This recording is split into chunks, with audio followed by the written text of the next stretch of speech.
Terima kasih Anda masih bersama kami. Bagi Anda baru saja bergabung, kami hadirkan kembali 3 berita utama hari ini. Polisi tangkap 2 penyelundup kendaraan jaringan internasional. Puluhan motor tanpa surat akan dikirim ke Afrika Selatan. Siswi SMP menjadi korban kekerasan saat penutupan MPLS di Cianjur. Korban trauma dan terluka di bagian tulang. Hati-hati, uang palsu kembali beredar di Kelapa Nunggal, Kabupaten Bogor. Polisi tangkap pengedarnya.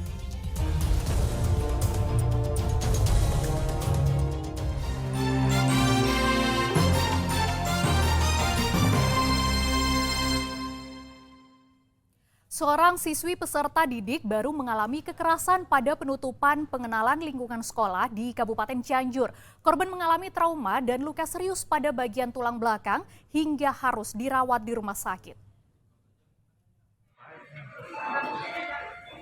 Pengenalan lingkungan sekolah terhadap peserta didik baru di SMP Negeri 1 Sindang Barang, Kecamatan Sindang Barang, Cianjur berakhir dengan kekerasan terhadap satu siswi berinisial AD berusia 12 tahun. Korban mengalami kekerasan fisik sehingga harus dirawat di Rumah Sakit Umum Daerah Sayang Cianjur. Korban mengeluhkan sakit pada bagian punggung setelah dipukul hingga tersungkur pada hari Kamis pekan lalu. Akibat kekerasan fisik ini, korban mengalami trauma sehingga enggan kembali ke sekolah. Orang tua korban menyayangkan sikap sejumlah guru yang membiarkan kekerasan terhadap anak mereka terjadi. Katanya Muhammad bahasa Sunda itu dendam kesia katanya. Dendam kenapa katanya? Langsung dipukul itu anak saya tuh ininya belakangnya 5 kali di belakang sampai tersungkur, dan itu disaksikan pada saat upacara penutupan acara PPLS itu. Dinas Pendidikan Pemuda dan Olahraga Cianjur belum banyak berkomentar dan masih menunggu hasil pemeriksaan medis terhadap korban. Tidak ada kejadian apapun setelah saya gali tadi gitu ya. Nah terus adapun misalkan nanti masalah anak kan lagi diperiksa. Nanti juga ada hasil keluar dari keterangan dari rumah sakit tersebut. Nah, jadi hari ini ya kita ingin apa? Ingin lebih jelas, nanti kan tim saya turun ke sana. Nanti informasi yang saya bawa hari ini kita ini kan dengan kasih yang tim ke RSUD saya gitu. Terduga pelaku merupakan sesama peserta didik baru. Jika terduga pelaku terbukti melakukan kekerasan, maka akan diberikan sanksi sesuai aturan yang berlaku. Rendra Gozali melaporkan dari Cianjur. Seorang selebgram asal Cirebon ditangkap polisi karena mempromosikan situs judi online di media sosial pribadi. Selain perempuan itu, polisi juga menangkap beberapa orang yang terlibat judi online dan judi togel. Selebgram berinisial RV diam 1000 bahasa ketika dihadirkan di Polresta Cirebon. Ia ditangkap karena terbukti mempromosikan link atau situs judi online pada akun media sosial pribadinya. RV yang masih berusia 18 tahun ditangkap Satreskrim Polresta Cirebon di rumahnya, wilayah Kecamatan Arya Winangun.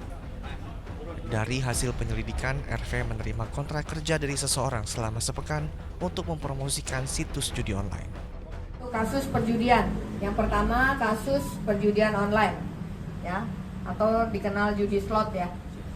Nah ini kasus yang kita tangani ini, si tersangka mengiklankan di media sosialnya link atau situs judi online, ya. Jadi yang bersangkutan punya follower 3.000 orang, kemudian dia mengiklankan situs judi online.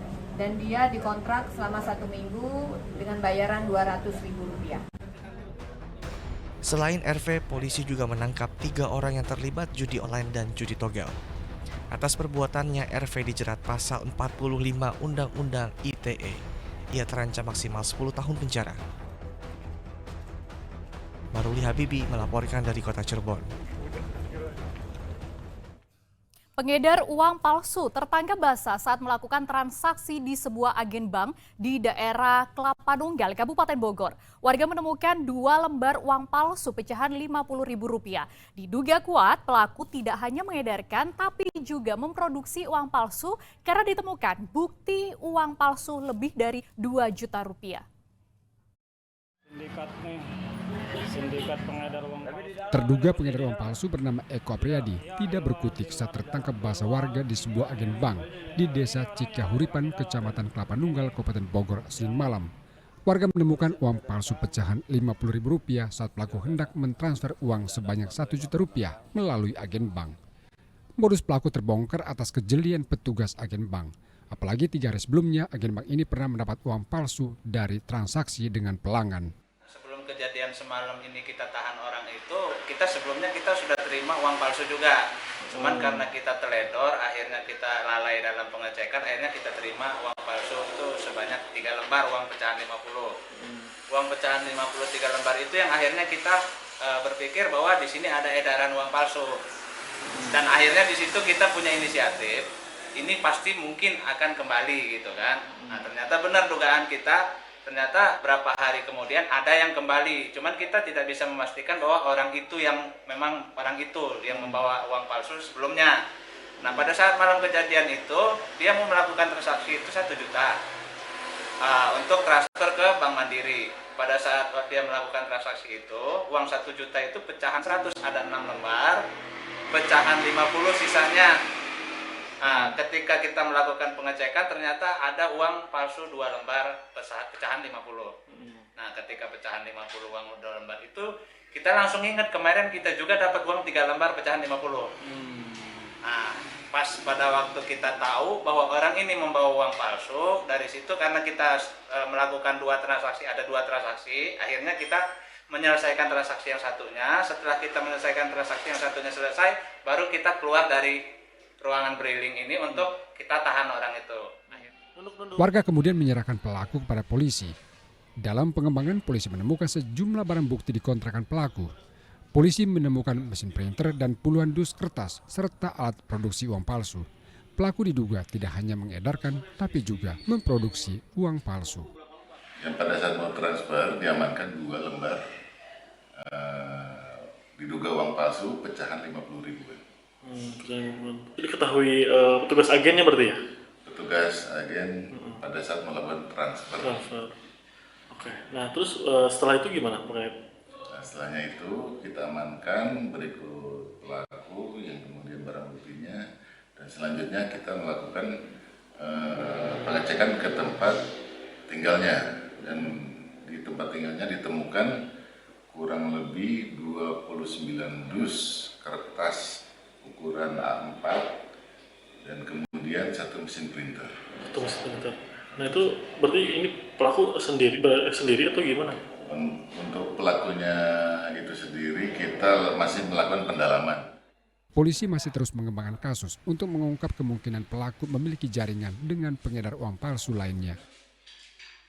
Asep Solihin melaporkan dari Kabupaten Bogor. Atap sekolah Taman Kanak-kanak di Tasikmalaya roboh dan diduga bangunannya sudah lapuk termakan usia.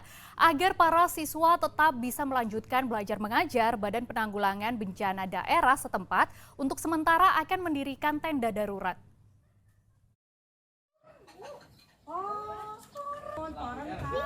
Seperti inilah kondisi Taman Kanak-kanak Muhammad Ramdan yang terletak di Kelurahan Panyingkiran, Kecamatan Indihiyang, Tasikmalaya. Atapnya rusak dan ambruk. Selain itu, bangunan ini sudah mulai keropos. Kejadian itu menyebabkan kegiatan belajar mengajar terhenti. Pihak sekolah terpaksa meliburkan jadwal pembelajaran karena bangunan sudah tidak layak digunakan. Badan Penanggulangan Bencana Daerah Tasikmalaya datang ke sekolah untuk meninjau langsung kondisi bangunan. Untuk sementara, mereka akan mendirikan tenda agar proses belajar mengajar dapat berjalan. Kalau secara visual yang kita lihat, memang kategorinya memang sudah tidak layak ya sekolah ini untuk dipergunakan, memang harus segera direhabilitasi seperti itu. Nah, kalau tenda kita bisa fasilitasi, tapi sudah disampaikan ke Pak Lurah dengan Pak Ibu gurunya, tapi dari sisi kenyamanan mungkin untuk anak-anak ya kurang ini karena panas mungkin. Tapi bisa kita fasilitasi satu tenda kita pasang. Oke. Ambruknya atap sekolah bukan karena angin dan hujan, melainkan sudah lapuk karena termakan usia. Eko Setiabudi melaporkan dari Tasikmalaya.